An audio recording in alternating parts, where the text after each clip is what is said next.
siang. Perkenalkan kami dari kelompok 8 yang beranggotakan 4 orang. Yang pertama ada Saya Delta Srihi berlaku sebagai moderator pertama.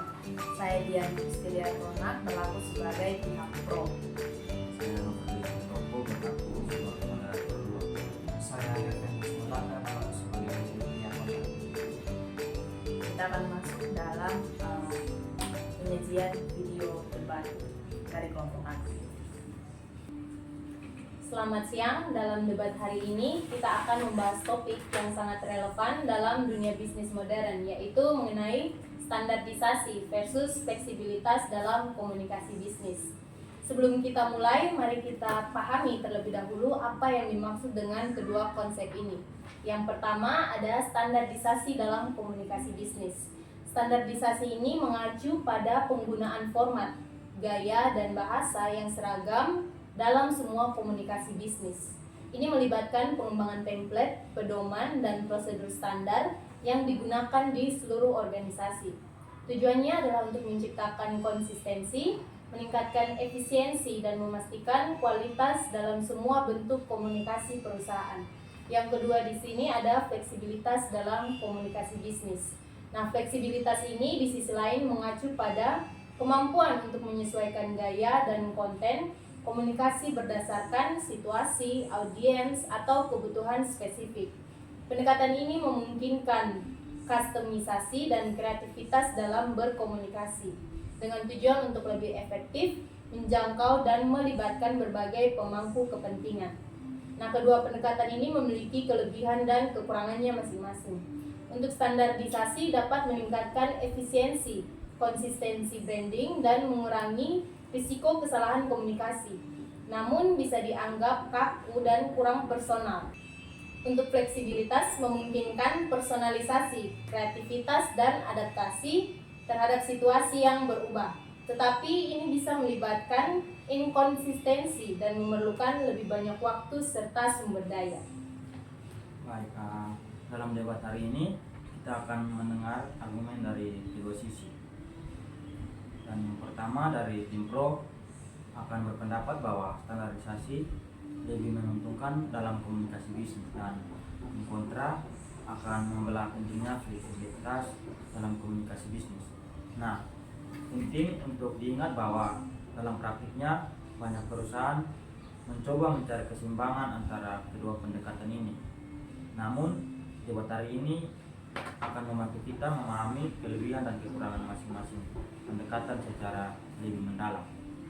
Baik, mari kita mulai debat dengan pembicara pertama dari tim pro. Nah, apakah standarisasi komunikasi bisnis lebih menguntungkan daripada fleksibilitas? Baik, terima kasih. Standarisasi komunikasi bisnis sangat penting dalam membangun citra merek dan citra perusahaan untuk tetap kuat dan konsisten. Dengan template dan pedoman yang jelas, pastinya kita dapat memastikan bahwa setiap pesan yang keluar dari perusahaan memiliki kualitas yang sama tingginya. Saya tidak setuju dengan apa yang diutarakan oleh tim pro. Fleksibilitas di sini dalam komunikasi bisnis memungkinkan kita untuk beradaptasi dengan kebutuhan lain yang berbeda-beda, dan tidak semua situasi bisa ditangani dengan pendekatan satu ukuran untuk semua. Tapi justru di sini dengan standarisasi kita dapat meningkatkan efisiensi, di mana karyawan tidak perlu lagi untuk menghabiskan waktu berjam-jam untuk menyusun pesan dari awal setiap kali ingin menyampaikan pesan di luar perusahaan. Efisiensi itu memang penting, tapi jangan sampai mengorbankan dari segi kreativitas. Dengan adanya fleksibilitas, kita bisa menciptakan solusi komunikasi yang inovatif yang membedakan kita dari pesaing-pesaing lain. Tetapi standarisasi juga dapat mengurangi kesalahan dan resiko kesalahpahaman, di mana semua orang menggunakan bahasa dan format yang sama sehingga pesan lebih jelas disampaikan. Tapi di sini dunia bisnis terus berubah-ubah. Fleksibilitas juga memungkinkan kita untuk cepat beradaptasi dengan tren yang baru dan perubahan pasar tanpa terhambat oleh aturan yang kaku. Tetapi justru disinilah kekuatan dari standarisasi. Kita bisa memperbarui standar secara berkala untuk mengikuti perkembangan yang ada, tetapi juga tetap menjaga konsistensi dari keseluruhan organisasi. Kemudian bagaimana dengan personalisasi? Klien menghargai pendekatan yang disesuaikan dengan kebutuhan mereka, bukan pesan generik yang terkesan seperti robotik.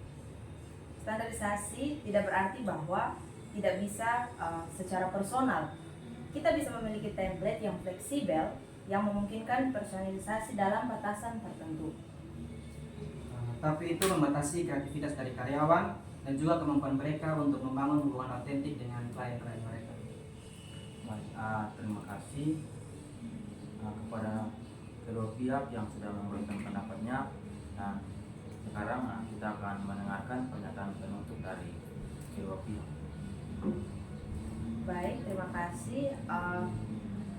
Pendapat dari saya dari pihak pro bahwa standarisasi memberikan kerangka yang lebih jelas, dapat meningkatkan efisiensi dan memastikan bahwa kualitas komunikasi yang konsisten. Ini penting untuk membangun dan menjaga reputasi bisnis agar tetap kuat dan mampu bersaing di dunia bisnis.